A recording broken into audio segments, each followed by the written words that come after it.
పెద్ద నోట్లు రద్దయిన తర్వాత అన్ని రంగాలపైన దాని ప్రభావం ప్రత్యక్షంగా ఉంది, పరోక్షంగా కూడా ఉంది. పారిశ్రామిక రంగంలో దీని ప్రభావం ఎట్లా ఉంది, మార్కెట్ పరంగా చూసుకున్నా సరే, లేకపోతే కనుక వ్యవస్థల నిర్వహణ పరంగా చూసుకుంటే కనుక ఎట్లా ఉందో ఓసారి మనం చూద్దాం. హైదరాబాద్ నగరంలో దాదాపుగా 30 పారిశ్రామిక వాడలున్నాయి.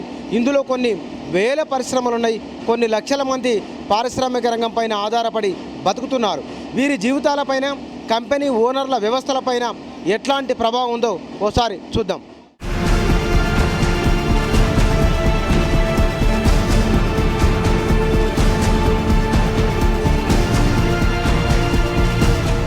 ప్రస్తుతం మనం ఉన్నది చెర్లపల్లిలోని పారిశ్రామిక ఏరియాలో మనం ఉన్నాం. ఈ కంపెనీ ఇది ప్యాకేజింగ్ ఇండస్ట్రీ. పెద్ద నోట్లు రద్దయి 50 రోజులు దాటిపోయింది. ఈ మధ్యకాలంలో ఇక్కడ ఉత్పత్తులపైన, వీటి అమ్మకాలపైన ఎట్లాంటి ప్రభావం ఉందో చూద్దాం. ఏం పేరు? మీ పేరు? సుధాకర్ రెడ్డి. మేము చెర్లపల్లి ఇండస్ట్రీలో 2001 నుంచి మేము యూనివర్సిటీ స్టార్ట్ చేసినాము. ప్రతి సంవత్సరం కూడా మాకు మంచి బిజినెస్ జరుగుతుండే. కస్టమర్ ఓరియంటెడ్ మా జాబ్ కాబట్టి, ప్యాకేజింగ్ కంపల్సరీ కాబట్టి మాకు ప్రతి సంవత్సరం మంచి బిజినెస్ ఉంటుండే. గత 2 నెలల నుంచి నోట్ల రద్దు వలన మాకు చాలా ఇబ్బంది అవుతుంది. కానీ మా విషయంకి వచ్చే వరకల్లా కస్టమర్ ఎండ్ యూజర్ కాబట్టి కస్టమరు పేమెంట్ చేయలేకపోతుంది. దానివల్ల మా బిజినెస్లో 50% బిజినెస్ కూడా ఈ 2 నెలల నుంచి ఆగిపోయింది. సామాన్య మానవునికి అందుబాటులో ఉండే ప్యాకేజింగ్లో తయారు చేస్తాం కాబట్టి కంపల్సరీ సామాన్య మానవు యూజ్ చేస్తాడు. కానీ నోట్ల రద్దు వలన ఈ మా బిజినెస్లో 50% కుంటుపడ్డదని మనం చెప్పొచ్చు. మీరు ఎంతమందికి ఎంప్లాయ్మెంట్ ఇస్తున్నారు? ఆల్మోస్ట్ 25 మంది పనిచేస్తారు మన దగ్గర. మీ దగ్గర మరి జీతాలు ఇచ్చిన 2 నెలలు క్యాష్ ఇచ్చిన చెక్ ఇచ్చిన? ఒకసారి క్యాష్, కొన్ని సగము చెక్ అట్లా పేమెంట్ చేయడం అనేది. ఎందుకంటే పిల్లలకు అందరికీ చెక్కులు ఇస్తే ఇబ్బంది అవుతుంది కాబట్టి కొన్ని క్యాష్, కొన్ని చెక్కులు ఇచ్చాము. వాళ్ళని కూడా చెక్కులు ఇచ్చే మార్గంలోకి మేము తీసుకొస్తాం. నోట్లు రద్దయినాక మాకు ఇప్పుడు ప్రస్తుతానికి అయితే నిత్యావసర అవసరాలు కొద్దిగా ఇబ్బంది పడుతున్నాం. నోట్లు చేంజ్ దొరక్క బ్యాంకుల్లో కూడా అమౌంట్ కరెక్ట్గా ఇవ్వట్లేదు. నెయ్యి ప్యాకెట్లు కానీ, పసుపు ప్యాకెట్లు, కారం ప్యాకెట్లు, గుట్కా ప్యాకెట్లు, పాల ప్యాకెట్లు, ఇట్లా మనం నిత్యావసరాలలో ఏమేమైతే వాడతామో అవన్నీ ఇండస్ట్రీలో తయారైతే ఇక్కడ వీరికి ఈ 2 నెలల కాలంలో జరిగిన ఎంత నష్టం వచ్చి, లేకపోతే కనుక వ్యాపారం పైన ఎంత ప్రభావం ఉందో వీరు చెప్పారు.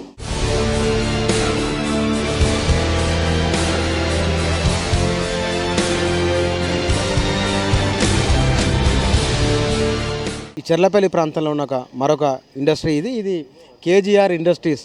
ఈ బోరు డ్రిల్లింగ్ చేసే ఎక్విప్మెంట్ తయారు చేసే ఇండస్ట్రీ ఇది. దీంట్లోకి వెళ్దాం. ఇక్కడ నుంచి వేరే ప్రాంతాలకు ఎగుమతులు చేస్తారు. ఈ ఏరియాలో ఉన్న పెద్ద పరిశ్రమలలో ఇది ఒకటి. ఇట్లా ఉంది వ్యాపారం. వ్యాపారం డిమానిటైజేషన్ తర్వాత ఒక 20-30% మాకు టర్న్ ఓవర్స్ మీద వేరియేషన్ కనిపిస్తుంది. ఎక్స్పోర్ట్స్ పరంగా పెద్దగా ప్రాబ్లం లేదు, కానీ డొమెస్టిక్ వ్యాపారంలో చాలా వేరియేషన్ కనిపిస్తుంది. అయితే రైతులు బోర్లు వేస్తున్నప్పుడు ఏమవుతుందంటే ఈ డిమానిటైజేషన్ ప్రాబ్లం తోటి వాళ్ళ దగ్గర క్యాష్ లేకుండా బోర్లు వేసుకునే దాన్ని కూడా వాయిదా వేసుకోవడం జరుగుతుంది. ఇప్పుడు దానివల్ల రిగ్ ఓనర్ మా దగ్గర ప్రోడక్ట్ కొనడం కూడా మానేస్తున్నాడు. క్యాష్ రూపంలో ఇవ్వాలంటే మేము ఇవ్వట్లేదు కాబట్టి చెక్కులు ఇస్తామని ఇవ్వడానికి రైతుల దగ్గర చెక్కులు ఉండవు. టర్న్ ఓవర్ని మా ప్రకారం చూసుకుంటే కనీసం ఒక 7-8 కోట్ల రూపాయల టర్న్ ఓవర్ వేరియేషన్ కనబడుతుంది బేసిక్గా దాంట్లో. ఇంకోటి ఏంటంటే మేము క్యాష్ రూపంలో ఇవ్వకుండా చెక్ రూపంలో వాళ్ళకి పేమెంట్లు చేయడం వల్ల వాళ్ళు ఫ్యామిలీ పరంగా పాలకి ఇవ్వాలన్నా, రెంట్లు ఇవ్వాలన్నా కానీ ఆ ఇబ్బంది పడి మాకు ఎట్లన్నా క్యాష్ కావాలి సార్, మాకు క్యాష్ ఏదన్నా చేసి క్యాష్ ఇవ్వండి అని మమ్మల్ని బతిలాడటం జరుగుతుంది. సార్ ఇది సాధ్యపడేది కాదమ్మా, ఎందుకంటే క్యాష్ రావాలి అంటే మనకి రైతుల దగ్గర నుంచి మనకు రిగ్ ఓనర్లకి రావాలి, వాళ్ళ దగ్గర నుంచి మనకి క్యాష్ వస్తేనే మనం ఇవ్వగలుగుతాము. ఖచ్చితంగా మీరు ఈ డిజిటలైజేషన్లో వీరికి అలవాటు పడాల్సిందే. అయితే వాళ్ళ వ్యవసాయదారుల దగ్గర నుంచి వాళ్ళకి పేమెంట్ రావట్లేదు, డీలర్లు మా డీలర్కి పేమెంట్ ఇవ్వడం లేదు, వాళ్ళు మాకు పేమెంట్ ఇవ్వడం లేదు. అట్లా పర్చేజెస్ తగ్గిపోయినాయి. ఇప్పుడు మీ దగ్గర ఎంతమంది పనిచేస్తున్నారు? మా దగ్గర సుమారు ఒక 80 మంది పనిచేస్తున్నారు ఈ కంపెనీలో. ఈ 80 మందిలో కనీసం ఒక 40 మంది దాకా మేము క్యాష్ పే చేస్తున్నాం. నెలవారీ జీతాలు నేను కనీసం ఒక 6 నెలలు అయితే పడుతుందని అనుకుంటున్నాను. నేను మార్కెట్లో క్యాష్ సర్క్యులేషన్ లేకుండా ఇటువంటి ఇండస్ట్రీలు సర్వైవ్ కావడం అనేది చాలా కష్టం. ఎందుకంటే బేసికల్గా మనం ఇచ్చే శాలరీలు వాళ్ళకి పోటాపోటీగా ఫ్యామిలీ ఖర్చులకి వాటికి సరిపడే ఉంటాయి. అంతకంటే ఎక్కువ శాలరీలు మనం ఇచ్చుకుంటే మన కంపెనీలు సర్వైవ్ కావు. కాబట్టి క్యాష్ రొటేషన్ అనేది ఇటువంటి చిన్న స్థాయి కంపెనీలకి చాలా ఇంపార్టెంట్. గవర్నమెంట్ ఖచ్చితంగా దీని మీద యాక్షన్ తీసుకొని క్యాష్ని మార్కెట్లో కొంచెం విచ్చలవిడిగా పంపించగలిగితేనే కంపెనీ నిలబడుతుంది. కానీ చాలా కంపెనీల దగ్గర నల్లధనం ఎక్కువ ఉంది, బ్యాంక్ అకౌంట్ చూపుతలేరు, అందుకే ఈ ఎఫెక్ట్ పడ్డది అనేది. నల్లధనం అనేది మాలాంటి కంపెనీల దగ్గర ఉండదండి. ఎందుకంటే ఇది small scale industries, MSME sector కింద మేము వస్తాము. మా టర్న్ ఓవర్ అరౌండ్ 20 కోట్ల రూపాయల టర్న్ ఓవర్ సంవత్సరానికి చేస్తాం మేము. 20 కోట్ల రూపాయలు 30 కోట్ల రూపాయలు టర్న్ ఓవర్ చేసే కంపెనీలు అంటే ఏ రోజుకి ఆ రోజు స్ట్రగుల్ పడుతూ నెట్టుకు రావడమే ఉంటుంది, కానీ నల్లధనాన్ని కూడబెట్టే అంత స్థాయి ఉండదు ఖచ్చితంగా. మీ దగ్గర అయితే ఎవరిని ఉద్యోగాలు తీసేయలేదు కదా? అసలు ఎవరిని తీసేయలేదు, కానీ ఇదే పరిస్థితి కొనసాగితే ముందు ముందు మేము కూడా భరించడానికి కష్టంగానే ఉంటుంది, తీసేయడానికి అవకాశం ఉంటుంది తప్పకుండా. ఈ బోర్వెల్ కంపెనీలో పనిచేస్తున్న కొంతమంది కార్మికులు ఇక్కడ ఉన్నారు, వారితో కూడా మాట్లాడదాం. వాళ్ళు ఎట్లా ఫీల్ అవుతున్నారు. ఏం పేరు పెద్దాయన మీ పేరు? నాగేగౌడ్. ఎట్లా ఉంది? చాలా ఇబ్బంది ఉంది సార్. ఏమైంది? ఏం చేయాలి సార్? ప్రతి వాడు మా దగ్గర నుంచి వర్క్ చేసేవాళ్ళు బ్యాంక్ అని వెళ్తున్నారు, డబ్బుల గురించి వెళ్తే రావడం లేదు. మాకు కూడా వర్క్ చాలా ఇబ్బంది అవుతుంది. ఈ 2 నెలల్లో ఫుల్ జీతం తీసుకున్నావా? తీసుకున్నా, కానీ బ్యాంకులు వేసుకున్నా కదా, మేనేజ్మెంట్ ఇస్తుండ్రు, తీసుకున్న బ్యాంకులు వేసుకున్నా, కానీ మాకు తిరిగి రావట్లేదు డబ్బులు, కొత్త మనీ రావట్లేదు. ఎట్లా ఉంది సార్? ఉన్నాయి డబ్బులు? ఉన్నాయి జేబులు ఏమన్నా? జేబులనా ఉన్నాయి. 2000 నోటు ఉంది, చేంజ్ ఇచ్చేవాళ్ళు ఎవరు లేరు. తీసుకుని 4 రోజులు అయింది. ఏటీఎంకి వెళ్తే క్యూ, బ్యాంక్కి వెళ్తే క్యూ, డ్యూటీ మానేసి ఆ పని చేసుకోవాలి. ఇక పిల్లలకి స్కూల్కి వెళ్ళాలన్నా చేతిలో కూడా ఇవ్వలేకపోతున్నాం. అలాగే స్కూల్లో కూడా పాత నోట్లు తీసుకోవట్లేదు, ఏం తీసుకోవట్లేదు. 2 నెలలకు ఒకసారి ఇస్తామని ఒకేసారి చెప్పాం, మంచితనం మీద అలా వదిలేసేసాం. బ్యాంక్ దగ్గర మొన్న వెళ్తేనంటే మా ఆవిడ పడిపోయింది, మరి దానికి హాస్పిటల్ తీసుకెళ్తేనంటే అక్కడ ట్యాబ్లెట్లు ఎత్తలా, 2000 నోటే ఉంది జేబులో. పరిశ్రమల్లో పనిచేస్తున్న కార్మికుల బాధలు బ్యాంకు దగ్గర ఉన్నాయి, యజమానుల బాధలు వ్యాపార రంగంలో ఉన్నాయి. అటు ఇటు 2 వైపులు చూస్తే కనుక ఇటు చూసిన చివరికి వచ్చే రిజల్ట్ మేము ఈ 2 నెలల కాలంలో ఇబ్బంది ఎదుర్కొంటామని చెప్తున్నారు. మూడవది, ఇది ఎన్ని రోజుల లోపల ఇది పరిష్కారం అవుతుందంటే దానికి సమాధానం మాత్రం వీరి దగ్గర అయితే లేదు. మరి ఇంకో కంపెనీకి వెళ్ళి అక్కడున్న వారు ఏమంటారో వారి పరిస్థితితో చూద్దాం.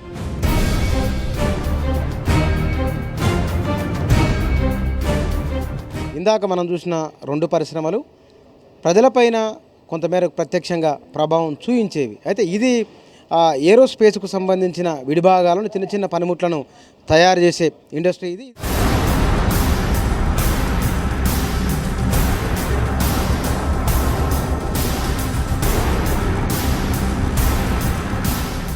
డిఫెన్సు, ఏరోస్పేస్కు సంబంధించిన చిన్న చిన్న పనిముట్లను ఇట్లాంటి వాటిని తయారు చేసే కంపెనీ ఇది. దీనిపైన ప్రత్యక్షంగా ప్రజలకు దీంతో సంబంధం ఉండకపోవచ్చు, దీని ప్రభావం కూడా జనాలకు నేరుగా తెలియదు.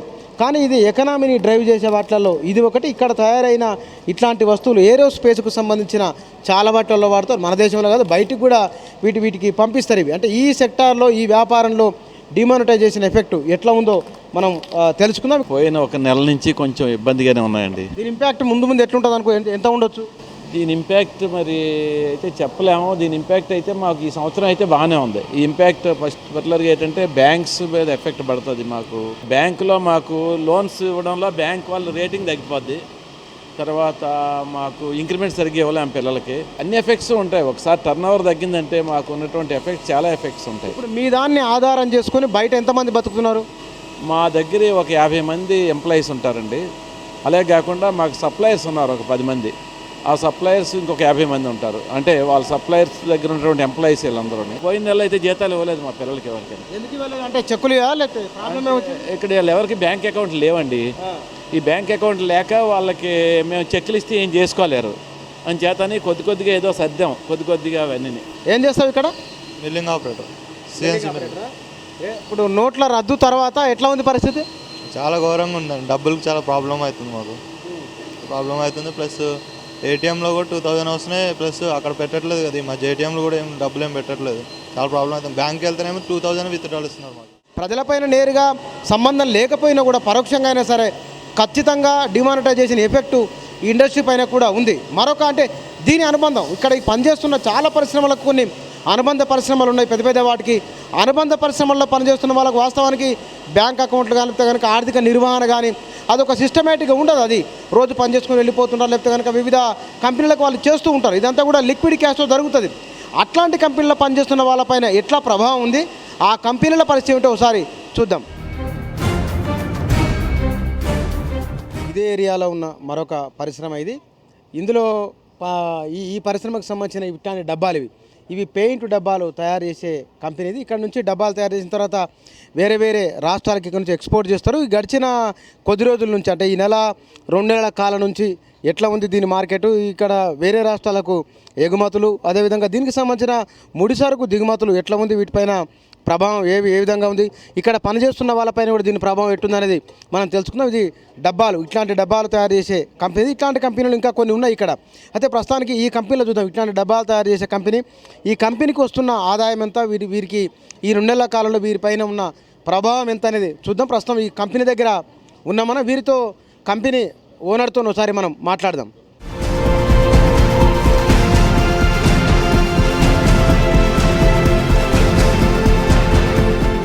వ్యాపారం ఓకే బాగానే ఉంది కానీ బట్ ఏంటంటే regular day to day employees పైన పెట్టి క్యాష్ పైన కొద్దిగా చాలా ఎఫెక్ట్ పడ్డది. పర్టికులర్లీ ఇప్పుడు ఎంప్లాయీస్ శాలరీస్ కూడా చాలా లేట్గా ఇవ్వాల్సి వస్తుంది. ఎంత లేట్గా ఇస్తున్నారు? సో ఆల్మోస్ట్ 10-20 డేస్ ఎక్కువ అయిపోయింది. ప్లస్ వాళ్ళకు కూడా శాలరీ డ్రా చేసుకోవాలన్నా కూడా మేము చాలా కష్టమవుతుంది. ఇప్పటి వరకు ఎంఎస్ఎంఈ సెక్టర్లో ఇప్పుడు ఉన్న ఇండస్ట్రీలో ఇప్పటి వరకు క్యాష్ ఇచ్చేది. ఇప్పటి వరకు ఎవరికి వాళ్ళకి ఇప్పటికీ ఆన్లైన్ కానీ బ్యాంక్ అకౌంట్స్ కానీ లేకుండే. సో ఇప్పుడు వాళ్ళకు మేము క్యాష్ డ్రా రావాలన్నా కూడా కష్టం అవుతుంది. మీ దగ్గర డైలీ వేజ్ వాళ్ళు ఉంటారా? డైలీ వేజెస్ ఉన్నారు. మంత్లీ పర్మనెంట్ ఎంప్లాయీస్ ఉంటారు. వాళ్ళకు కూడా క్యాష్ సో ఆల్మోస్ట్ మాకు 40-45 మెంబర్స్. ఈ 2 నెలల్లో అంటే ఎంత మీకు ఇంపాక్ట్ ఎంత ఉంది? ఇంపాక్ట్ ఆల్మోస్ట్ బాగానే ఉంది. సో అబ్సెంటిజం కూడా పెరిగిపోయింది. ఎందుకంటే బ్యాంక్ వెళ్ళి ఇప్పుడు వాళ్ళు శాలరీ డ్రా చేసుకోవాలంటే రోజు మొత్తం బ్యాంక్లో నిలబడుతారు. సో దాని విధంగా అబ్సెంటిజం పెరిగిపోయింది. సో ఏమనంటే వాళ్ళు కూడా రొటీన్ తెచ్చుకోవాలి కదా, రోజు కావాల్సిన అవసరాలు కూడా తెచ్చుకోవడానికి బ్యాంకులో పోయి క్యూలో నిలబడము ఇవన్నీ జరుగుతున్నాయి. మషిన్ మెయింటెనెన్స్ పార్ట్గా చూసుకున్నా కూడా మాకు కొన్ని రెగ్యులర్గా కొన్ని స్పేర్స్ పర్చేజ్ చేయాల్సి వస్తుంది. సో ఇప్పుడు చల్లబల్లి ఇండస్ట్రియల్ ఎస్టేట్లో స్మాల్ షాప్స్ ఉంటాయి. అక్కడ పోయి మేము క్యాష్ ఇచ్చి కొన్ని స్పేర్స్ తెచ్చుకోవాల్సి వస్తుంది. సో అక్కడ కూడా మేము తెచ్చుకోలేకపోతున్నాం, మిగతా క్యాష్ రొటేషన్ లేకుండా. మహిళలు ఉన్నారు, వారితో మనం మాట్లాడదాం. దీని ఇంపాక్ట్ ఎట్లా ఉంది వారిపైన? అలా చెక్కులు ఇస్తారు, సార్ వాళ్ళు ఇచ్చారు, బ్యాంకులో వేసాం, ఆడ లైన్ కట్టినా రావట్లేదు. ఇబ్బంది అవుతుంది, డబ్బులు తీయడం వల్ల మాకు ఇబ్బంది అవుతుంది. పాత లోట్లు ఇచ్చిన 2000 సార్, కొత్త లోట్లే ఇచ్చిండ్రు. మరి పాత లోట్లు చెల్లలేదు సార్. బ్యాంకుకి పోయినా, బ్యాంకులో వేసిన. ఎందుకంటే కొంచెం ఇప్పుడు ఇబ్బంది అవుతుంది, చాలా కష్టం అవుతుంది. డబ్బుల కోసము, కూరగాయల కోసం అన్నిటికీ చాలా ఇబ్బంది అవుతుంది. చిల్లర ఇస్తలేరు అసలు. సామాన్య ప్రజలకు చాలా ఇబ్బందిగా అవుతుంది. ఇప్పుడు మేము మామూలుగా రెంట్లు కట్టుకోవాలి, మేము ఇచ్చేది 500-600కు 2000 నోటు తీసుకొస్తే చిల్లర ఇవ్వట్లేదు. ప్రతి సామాన్లకు అన్నిటికీ ఇబ్బంది అవుతుంది. అన్ని దాదాపుగా ఇందాక మనం చూసిన అన్నిట్లలో పనిచేస్తున్న కార్మికుల బాధ ఒకటే. కొంతమందికి అకౌంట్లు ఉన్నాయి, కొంతమందికి లేవు. అయితే అందరు పడుతున్న బాధలే వీళ్ళు పడుతున్నప్పటికీ కూడా ఇక్కడ నెలకింత నిర్దిష్టంగా ఆదాయం వచ్చే వాళ్ళకు కూడా 50 రోజుల కాలంలో వీరు పడుతున్న బాధలు ఇవి. ఇంకో ఇండస్ట్రీకి వెళ్ళి వారితో కూడా మనం మాట్లాడదాం. ఇక్కడున్న పారిశ్రామిక వాడల్లో ఇది ఒకటి ఫోర్జింగ్ ఇండస్ట్రీ. ఇది ఇక్కడ ఇనుముతో వివిధ నమూనాలు తయారు చేసి ఇది ఆటోమొబైల్ సెక్టార్కి ఇచ్చే ఇండస్ట్రీ ఇది.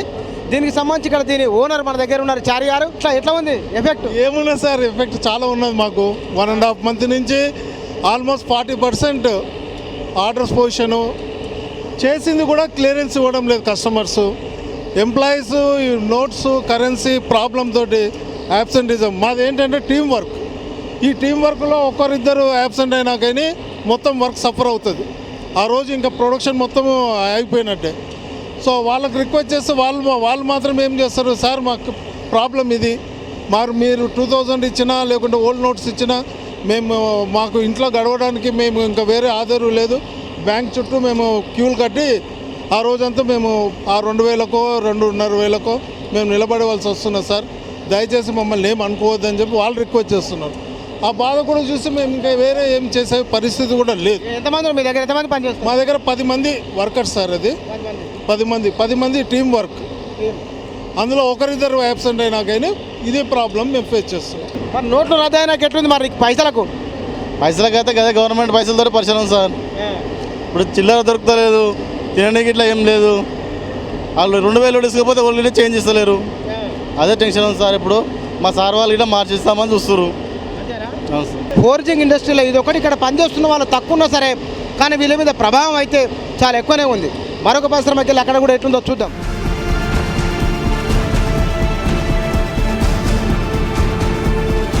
ప్రస్తుతం మనం ఉన్నది డ్రమ్ములు తయారు చేసే కంపెనీ ఇది. ఇందులో రోడ్ల మధ్య ట్రాఫిక్ డివైడ్ చేసే అవి కూడా బారికేడ్స్ కూడా ఇక్కడనే తయారవుతున్నాయి. వీటితో పాటుగా ఇండ్ల పైన పెట్టుకునే డ్రమ్ములు, ప్లాస్టిక్ డ్రమ్ములు, అదేవిధంగా చిన్న చిన్న అవసరాలకు వాడే చిన్న డ్రమ్ములు ఇవన్నీ కూడా ఇక్కడనే తయారవుతాయి. దీని ఓనర్ ఇక్కడ మన దగ్గర ఉన్నారు, వీరితో మనం మాట్లాడదాం.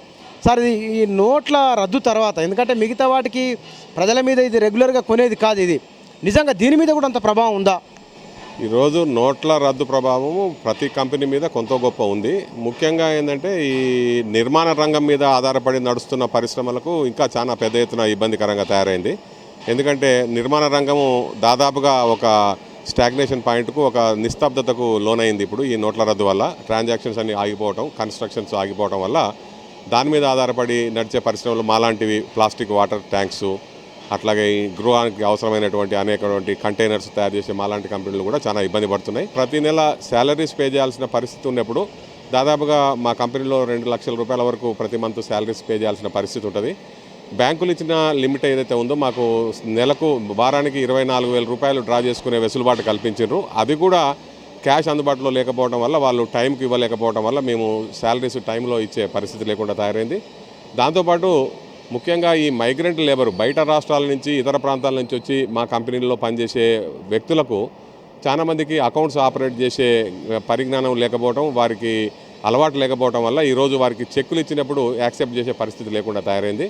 నోట్ల రద్దు తర్వాత మిగతా సెక్టార్లన్నీ దాదాపుగా అవి కొంత ఆగిపోయినాయి. ఆ సందర్భంలో ఈ పరిశ్రమ పైన కూడా ప్రభావం ఉంది. బహుశా ఇక్కడ ఈ ఇండస్ట్రీ మొత్తం చూస్తే కనుక మీరు నెలకు ఎత్తలేదన్నా తక్కువ ఏడాది మొత్తం ఓవరాల్గా తీసుకుంటే కనుక 1000 డబ్బాలు 2000 డబ్బాల వరకు అమ్మే అవకాశం ఉంటుంది. అది కూడా తగ్గిపోయింది అనేది వ్యాపారంలో. ఇందాక వారు చెప్పినట్టుగా 30% వరకు తరుగుదల ఉందంటే ఇది మొత్తం ఏడాది చివరికి వచ్చే వరకు దీని ప్రభావం ఈ ఇన్స్టిట్యూషన్ పైన కూడా పడే ప్రమాదం అయితే ఉంది. మరొక ఇండస్ట్రీకి వెళ్ళి దాన్ని ఒకసారి చూద్దాం. చాక్లెట్లకు సంబంధించిన ఇండస్ట్రీ ఇది. ఇందులో ఈ చాక్లెట్ల ఇండస్ట్రీ పైన ఎట్లాంటి ప్రభావం ఉంది? ఎందుకంటే వీటికి యూసేజ్ ఎక్కువ ఉంటుంది, పిల్లలు ఎక్కువ తింటారు కాబట్టి ఇవి నిరంతరాయంగా మార్కెట్లో ఉండేవి, అతి ఎక్కువ మార్కెట్ ఉండేవి కూడా ఇవే. ఇట్లాంటి చాక్లెట్లకే ఎక్కువ ఉంది. మనం చూస్తున్నది ఇక్కడ రకరకాల చాక్లెట్లు తయారవుతాయి, కానీ ఇక్కడ తయారవుతున్నవి మాత్రం ఈ తరహా చాక్లెట్లు ఇవి. మరి వీటికి ఈ ఇండస్ట్రీ పైన ఇంపాక్ట్ ఎట్లా ఉంది? ఇక్కడ ఎంతమంది పనిచేస్తున్నారు? దీన్ని నడుపుతున్న మేనేజర్ మన దగ్గర ఉన్నారు. ఏం పేరు మీ పేరు? నా పేరు శ్రీనివాస్ సార్. నేను ప్రొడక్షన్ సూపర్వైజర్. ఎట్లా ఉంది నోట్లు రద్దయినాక ఎట్లా గిరాకీలు ఎట్లున్నాయి?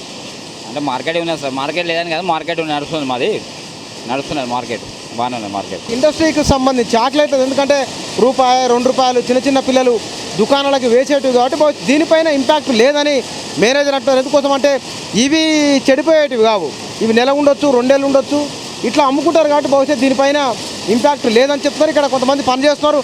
అమ్మ ఏం పేరు నీ పేరు? నీ పేరేం పేరు? बुमदा तो काम करने आया है। काम करने? अच्छा, तनख्वाह कितना मिले? 5,000। 5,000। कोई प्रॉब्लम नहीं? प्रॉब्लम है बैंक में हम कैश देगी, बैंक में नहीं चलेगी ना, टाइम हो गया ना, बड़ा नोट का नहीं चलेगी. ఇప్పుడు నోట్లు రద్దయిపోయినాయి కదా, ఏమన్నా ఇబ్బంది ఉందా మీకు అట్లా? ఉంది అండి. బ్యాంకులో వేస్తే 2-3 రోజులక లైన్లో నిలబడి తీసుకున్నాము. ఏమన్నా పని పోయిందండి? ఇదేమన్నా 2 రోజులు పోయిందండి. ఇక్కడ ఇది ఒకటి, ఈ మ్యానుఫ్యాక్చరింగ్ చాక్లెట్ తయారై వచ్చిన తర్వాత బయటకు వస్తున్న సెక్షన్ అది. వీళ్ళతో మనం మాట్లాడింది లోపలంగా కొంత ఉంది, అవి ఎట్లా చూద్దాం ఒకసారి.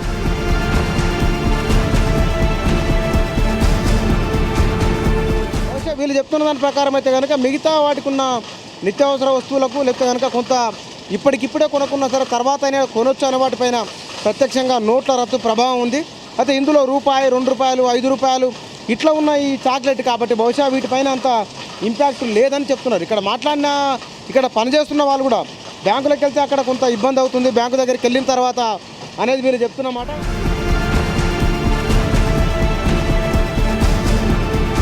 ఇందాక మనం చూసిన మధ్య తరహా పరిశ్రమలు, ఇది సూక్ష్మ పరిశ్రమ. అంటే పెద్ద పరిశ్రమలకు కావాల్సిన చిన్న ఇన్స్ట్రుమెంట్లు తయారు చేసి ఇచ్చే ఇండస్ట్రీ ఇది. దీంట్లో తక్కువ మంది పనిచేస్తారు, వీలైతే ఓనరే చేసుకుంటారు, లేకపోతే కనుక బయటికి వెళ్ళి కూలీ డైలీ వేజ్ రూపంలో 5 మందినో 10 మందినో 2-3 అట్లా తెచ్చి వీళ్ళు పని చేయించుకుంటారు.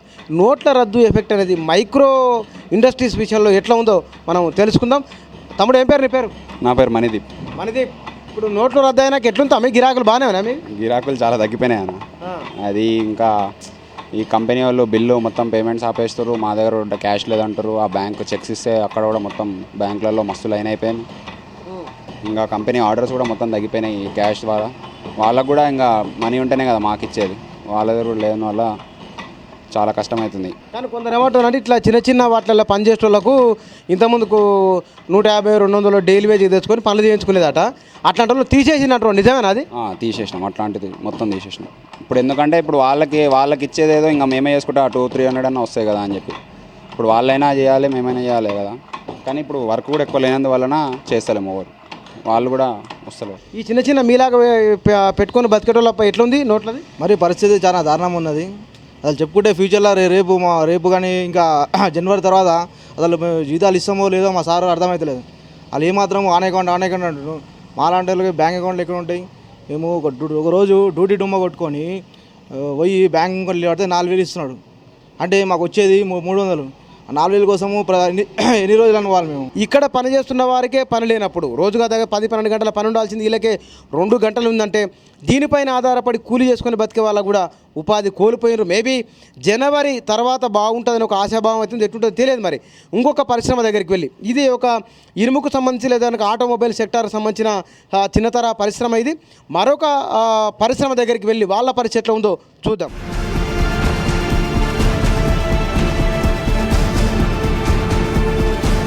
నిత్యావసరాలలో ఒక భాగంగా ఉన్నది కవర్లు. కూరగాయలకు వెళ్ళినా, పాలు తెచ్చుకున్నా, పండ్లు తెచ్చుకున్నా, ఏ వస్తువు తెచ్చుకున్నా కవర్లతో తెచ్చుకుంటాం మనం.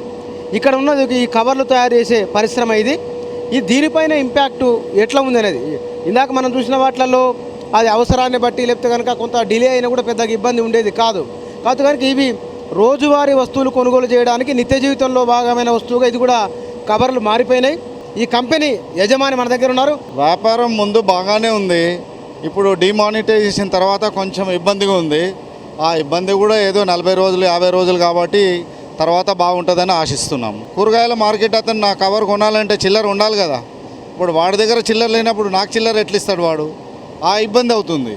మేము జనరల్గా ఇక్కడ ఉండే చుట్టుపక్కల రాష్ట్రాలు మహారాష్ట్ర, నాందేడ్, ఉద్గిర్, మళ్ళీ బీదర్, ఏమన్నా గుల్బర్గా అలాంటి కర్ణాటక మళ్ళీ మన ఆంధ్రప్రదేశ్కి అయితే మొత్తం శ్రీకాకుళం వరకు వెళ్తాయి. మా దగ్గర ఒక 15 నుంచి 20 మంది పనిచేస్తారండి.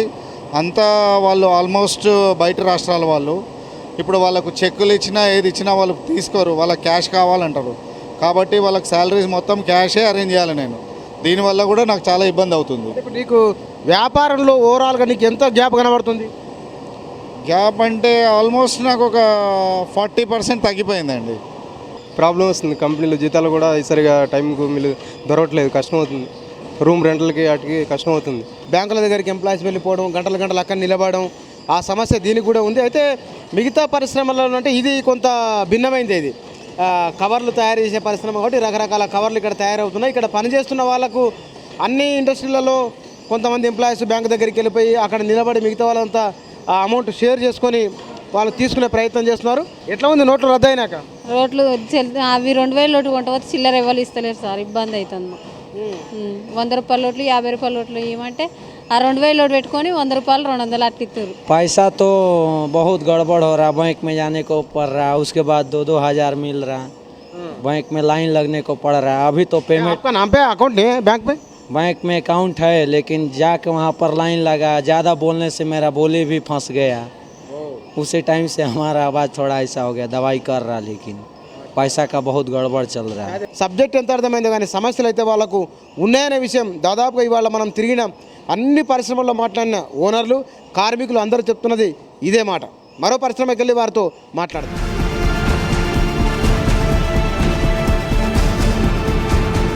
మనం ఉన్నది 100 సంవత్సరాలకు పైబడిన ముద్రణ సంస్థ. ఇది దాచేపల్లి వారి పబ్లికేషన్స్. దగ్గర 108 సంవత్సరాలు దీనికి ఇంత వయసు ఉంది, ఇంత ఎక్స్పీరియన్స్ ఉంది. డిమానిటైజేషన్ ఎఫెక్టు ఈ ముద్రణా రంగం పైన, ఈ పుస్తకాల దానిపైన ఎట్లా ఉందో తెలుసుకుందాం. ఎందుకోసమంటే ఇక్కడ తయారవుతున్న పుస్తకాలు భారతదేశ వ్యాప్తంగా మొత్తం అన్ని పాఠశాలలకు వెళ్తున్నాయి. ఇక్కడ సెంట్రల్ సిలబస్, స్టేట్ సిలబస్ అన్నిటికి సంబంధించిన పుస్తకాలు ఇక్కడనే ముద్రణ అవుతున్నాయి. ఈ ముద్రణా రంగం పైన ప్రధానంగా స్కూళ్ళకు సంబంధించిన పుస్తకాలపైన దీని ప్రభావం ఎట్లా ఉంది?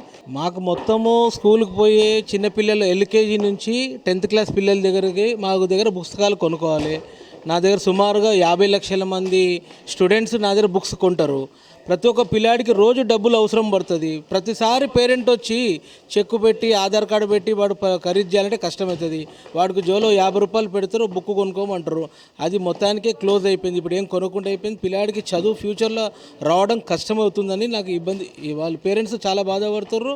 మా వ్యాపారం కూడా సైమల్టేనియస్గా తగ్గిపోయింది.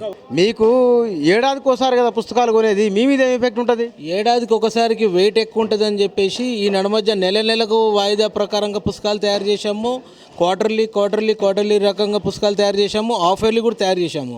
ఒకటేసారి బర్డన్ కాకుండా మేము మంత్ వైజ్ కొనేటట్టుగా, ఇయర్ వైజ్ కొనేటట్టుగా, క్వార్టర్లీ కొనేటట్టుగా, హాఫర్లీ కొనేటట్టుగా బుక్కులు తయారు చేశాము. ఆ పద్ధతిలో ఉన్నప్పుడు పిల్లాడికి ఎట్లా బడ్జెట్ ఫ్రీ ఉంటుందో ఆ కోర్స్ అయిపోయినాక వెయిట్ తగ్గాలని చెప్పి తక్కువ వెయిట్లోనే తయారు చేశాం. కాబట్టి వాయిదాల పద్ధతిలో కూడా పిల్లాడు పుస్తకాలు కొనడము స్టార్ట్ చేశాడు. ఇది గత 10 సంవత్సరాల నుంచి ఈ కొత్త పద్ధతి వచ్చింది, అది సక్సెస్ఫుల్గా ఉంది.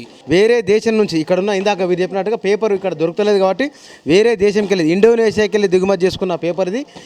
వీటిలలో పుస్తకాలు వేస్తామని చెప్తున్నారు. బహుశా ఇతనికి బయట నుంచి వచ్చేది తగ్గిపోయింది 2 నెలల కాలంలో. డాలర్ల రూపంలో చెల్లించాలి కాబట్టి డాలర్లు కూడా దొరకకుండా అయినాయి. అంటే పరోక్షంగా ప్రత్యక్షంగా 2 రకాలుగా ముద్రణా రంగం పైన, ప్రధానంగా టెక్స్ట్ బుక్స్ పైన, టెక్స్ట్ బుక్ సెక్టార్ పైన డిమానిటైజేషన్ ఎఫెక్ట్ బలంగా ఉందని మనకు అర్థమవుతున్నది.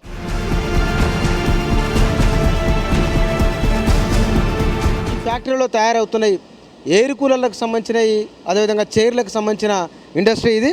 దీని ద్వారా ఈ ప్లాస్టిక్ దీని ద్వారా కూలర్లు, చైర్లు ఇవన్నీ తయారవుతాయి. వీటిపైన వాస్తవానికి ఇవి రెగ్యులర్గా వాడాల్సిన అవసరం లేదు. అయినా కూడా ఈ సెక్టార్ పైన, ఇట్లాంటి ఇండస్ట్రీస్ పైన నోట్ల రద్దు ప్రభావం ఏ మేరకు ఉంది? ఇప్పుడు డిమానిటైజేషన్ అయిన తర్వాత ఏంటంటే ఈ కూలర్స్ వచ్చే కాలం ఎండాకాలం కాబట్టి కూలర్లు అందరికీ సామాన్య మానవులు కూడా అవసరం కాబట్టి కొంచెం మాకు చాలా ఎఫెక్ట్ ఉంది. ఎందుకంటే ఇప్పుడు రా మెటీరియల్ కొనాలంటే కూడా కొంత డబ్బులు ఇచ్చి కొనాలి, కొంత చెక్కుల ద్వారా ఇవ్వాలి. డబ్బులు మార్పిడి వల్ల కొంచెం ఇబ్బంది అవుతుంది. ఇప్పుడున్న చలికాలం, ఎండాకాలం ఇంకా టైం ఉంది, అప్పుడే నీ మీద ఎఫెక్ట్ పడుతుంది. నాకు 1 ఇయర్ ముందు నుంచే నేను ప్రొడక్షన్ చేసి పెట్టాలి, అప్పుడైతేనే నేను వాళ్ళకి అందియగలుగుతా. ఎందుకంటే ఇప్పుడు చాలా ఎండాకాలం ఎక్కువ తీవ్రంగా ఉంటుంది కాబట్టి ప్రతి ఒక్కరు కొనాలని మాకు ఆర్డర్లు ఇచ్చేవాళ్ళు కూడా 1 ఇయర్ ముందుగానే ఆర్డర్ ఇస్తారు కాబట్టి మాకు కొంచెం ఇబ్బందిగా ఉంది. పేమెంట్ రావడానికైనా, మేము పే చేయడానికైనా. సీజనల్ బిజినెస్ పైన కూడా డిమానిటైజేషన్ ఎఫెక్ట్ ఉంది. కాకపోతే వీరు అంటున్నది మోడీ తీసుకున్న నిర్ణయాన్ని వీరు సమర్థిస్తున్నారు, బాగానే ఉంటుందని ఆశాభావాన్ని వ్యక్తం చేస్తున్నారు. అయితే రికవరీ కావడానికి కొంత వ్యవధి తీసుకుంటుందనే అభిప్రాయాన్ని వీరు వ్యక్తం చేస్తున్నారు. మరో కంపెనీకి వెళ్ళి వారితో మాట్లాడుతున్నారు.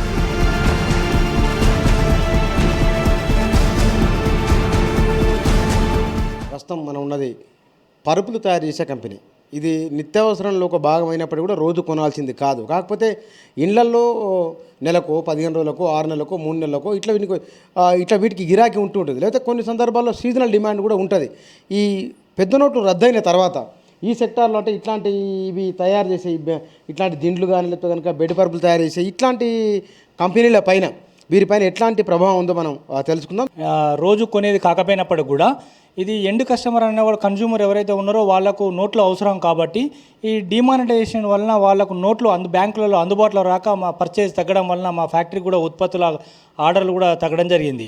ఇప్పుడు మేమనేది ఏంటంటే డిమానిటైజేషన్ వల్ల మంచి జరుగుతుందని మేము ఆశించాము. ఇప్పటికి కూడా ప్రభుత్వానికి పూర్తి మద్దతు తెలియజేస్తున్నాము.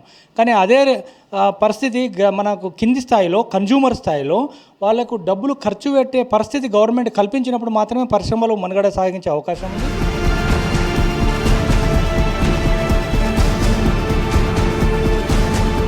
ఈ పెద్ద నోట్లు రద్దు చేసిన తర్వాత స్మాల్ స్కేల్ రంగంలో, ఎంఎస్ఎంఈ సెక్టర్లో అనేక రకాలైన ఇబ్బందులు ఏర్పడుతున్నాయి. ప్రజల్లో కొనుగోలు శక్తి లేకపోవడం వల్ల, డబ్బు అందుబాటులో లేకపోవడం వల్ల అనేక పరిశ్రమలు ఈరోజు వాళ్ళ యొక్క టర్నోవర్ను దాదాపుగా 30 to 50% ఇప్పటికే తగ్గిపోయింది గత 1 మంత్లో.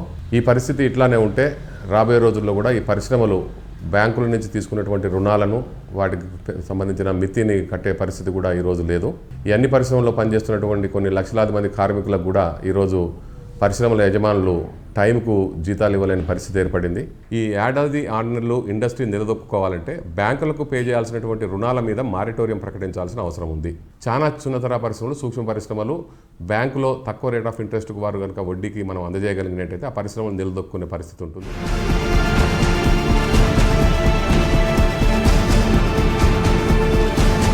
పెద్ద నోట్ల రద్దు ప్రభావం పారిశ్రామిక రంగం పైన ఎట్లా ఉందో చూసినాం. ప్రత్యక్షంగా కొంత, పరోక్షంగా మరికొంత, అన్ని రకాల పరిశ్రమలపైన దీని ప్రభావం ఉంది.